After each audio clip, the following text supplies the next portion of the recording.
গত এক দশকে সারা দেশে যে কোনো সময়ের চেয়ে ব্যাপক উন্নয়ন হয়েছে। উন্নয়নের সুফল কি সাধারণ মানুষ পাচ্ছে?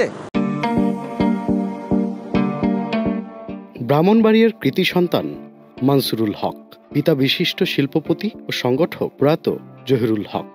এক বোন আর 4 ভাইয়ের মধ্যে কনিষ্ঠ মানসুর ছোটবেলা থেকেই মানবিক স্বভাবসুলভ, স্বপ্নবাজ এবং মেধাবী।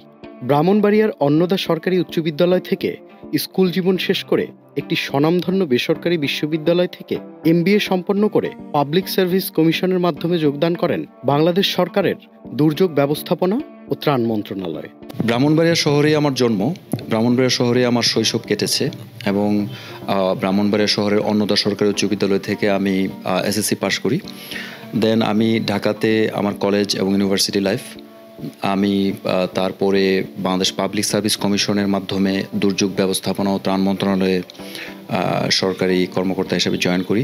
এরপর 2005 সালে মানসুরুল হক দুর্যোগ মোকাবেলা ও ঝুঁকিহ্রাস ব্যবস্থাপনা বিষয়ে জাতিসংঘে বাংলাদেশের একমাত্র ফেলো হিসেবে দায়িত্বপ্রাপ্ত হওয়ার গৌরব অর্জন করেন।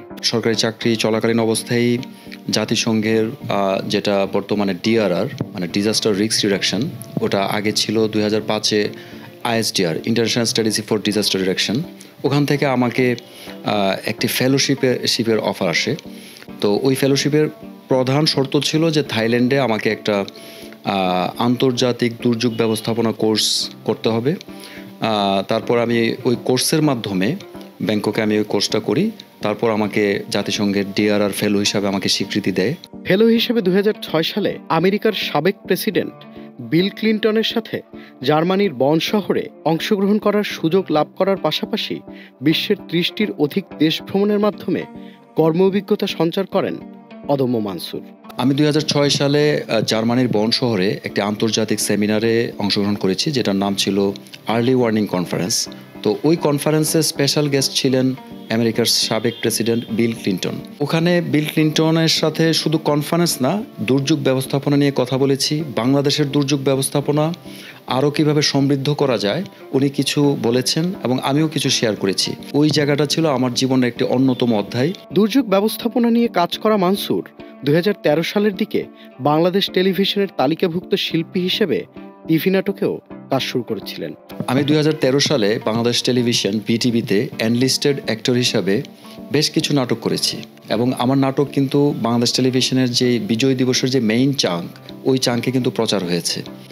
তো একটা সময় আমি মনে করলাম যে আসলে মানে শুধু নাটক করে তো মানে এনজয় করা যায়, নিজেকে হয়তো বা পর্দায় ফুটানো যায়, কিন্তু আমি যদি মাস পিপলের সাথে কাজ করি, গণমাধ্যমে যদি আমি সম্পৃক্ত হয়ে সাধারণ মানুষের জন্য কিছু করতে চাই, তাহলে আমার মনে হলো যে নাটক বাদ দিয়ে যদি আমি দুর্যোগ ব্যবস্থাপনা নিয়ে অনুষ্ঠান তৈরি করি বা প্রচার করি, তাহলে এটা আরও অনেক বেশি মানব কল্যাণে কাজ করবে। তবে অভিনয় পেশায় প্রাণের টান খুঁজে না পেয়ে অভিনয়কে অব্যাহতি জানান মানসুরুল হক। একদিকে পর্দার নায়ক জীবন, অন্যদিকে বিদেশের বিলাসবহুল জীবন ভোগ করার অবারিত সুযোগ না গ্রহণ আর অর্থনৈতিক মুক্তির দ্বার উপেক্ষা করে দেশপ্রেমের ব্রত নেয়া মানসুর উপলব্ধি করলেন সত্যিকারের জীবন কেবল বিত্তবৈভব কিংবা জনপ্রিয় হওয়ার প্রতিযোগিতার জীবন নয়। সত্যিকারের জীবন হচ্ছে কেবলই সহযোগিতার ও মানবিকতার। দেখুন, আমি এই পর্যন্ত অস্ট্রেলিয়া, আমেরিকা, ইংল্যান্ড সহ অনেক দেশে ঘুরেছি, কিন্তু আমার কাছে মনে হয়েছে যে বাংলাদেশে সাধারণ মানুষের সাথে কাজ করার যে আনন্দটা, এটা আসলে আমি হয়তো বা উন্নত দেশে যে সেটেল হতে পারতাম, আমি টাকা ইনকাম করতে পারতাম, আমার কাছে যেটা মনে হয় যে সবচেয়ে বেশি আনন্দ যেটা, সেটা হচ্ছে সাধারণ মানুষকে কিছু করা। দেশের একটা বৃহত্তর গোষ্ঠীর সাফল্য বিচারের মাপকাঠি যেখানে অর্থ, সেখানে মানসুরের অন্তর্দৃষ্টি কিছুটা ভিন্ন। তাই তো মানসুর পুরোদমে কাজ শুরু করলেন প্রাকৃতিক বিপর্যয় মোকাবেলায় দেশের জনগণের চিন্তার উন্নয়ন ঘটানোর। প্রাকৃতিক বিপর্যয়ে অসহায় মানুষদের গতিপথ বদলে দিতে পর্দার নায়ক মানসুর আলোকবর্তিকা হয়ে কাজ শুরু করলেন। দেখুন, আমি প্রাকৃতিক দুর্যোগ নিয়ে কাজ করি গণমাধ্যমে, কিন্তু আমার এই কাজের মাধ্যমে কিন্তু পুরো বাংলাদেশের সিনারিও আমার পক্ষে চেঞ্জ করা সম্ভব না। এখানে সবাইকেই সম্পৃক্ত হতে হবে। তো আমি চেষ্টা করছি মাত্র। তো এখানে যে শুধুমাত্র গণমাধ্যমে প্রাকৃতিক দুর্যোগকে সংযুক্ত করা, এটার যেমন উদ্দেশ্য আমার, ঠিক তেমনি যারা অনগ্রসর জাতি বাংলাদেশে, যারা মানে স্বাভাবিকভাবে কিছু করতে পারে না, তাদের জন্য কিন্তু আমার মন অনেক কাঁদে। সবিজের লাইট ক্যামেরা অ্যাকশন থেকে অব্যাহতি নেওয়া মানসুর সমাজের পিছিয়ে পড়া জনগোষ্ঠীর উন্নয়নে গণমাধ্যমের প্রয়োজন অনুভব করে দেশের বেশ কয়েকটি বেসরকারি টিভি চ্যানেলে সঞ্চালনা ও পরিচালনা করছেন প্রাকৃতিক, মানবসৃষ্ট দুর্যোগ প্রতিরোধ ও সচেতনতামূলক অনুষ্ঠানের। কাজ করছেন দুর্নীতি প্রতিরোধ, শিক্ষার প্রসার, প্রাকৃতিক বিপর্যয় মোকাবেলায় জনগণকে ঐক্যবদ্ধ করতে। প্রাকৃতিক দুর্যোগের পাশাপাশি কিন্তু মনুষ্য সৃষ্ট দুর্যোগও রয়েছে। তো যদিও এটা অফিসিয়ালি আমরা দুর্যোগের সংজ্ঞায় পড়ে না, যেমন দুর্নীতি, আমি বলবো যে আমাদের সমাজে দুর্নীতিটাও এক ধরনের দুর্যোগ। তো এই দুর্নীতি প্রতিবন্ধকতা বা দুর্নীতি রোধে আমি একটা টেলিভিশন চ্যানেলে কাজ করি। এছাড়া চ্যানেলে তো দুর্যোগ কথা একটা অনুষ্ঠান প্রচার হয়। এই অনুষ্ঠানের মাধ্যমে কিন্তু বাংলাদেশের দুর্যোগে সাধারণ মানুষ যাতে নিজেদেরকে সেফ বা একটু ভালো রাখতে পারে, সেটা হচ্ছে আমার মূল উদ্দেশ্য। মানসুর সামাজিক উন্নয়নে ভূমিকা রাখার স্বীকৃতিস্বরূপ সম্মাননা পেয়েছেন বিভিন্ন ক্ষেত্রে।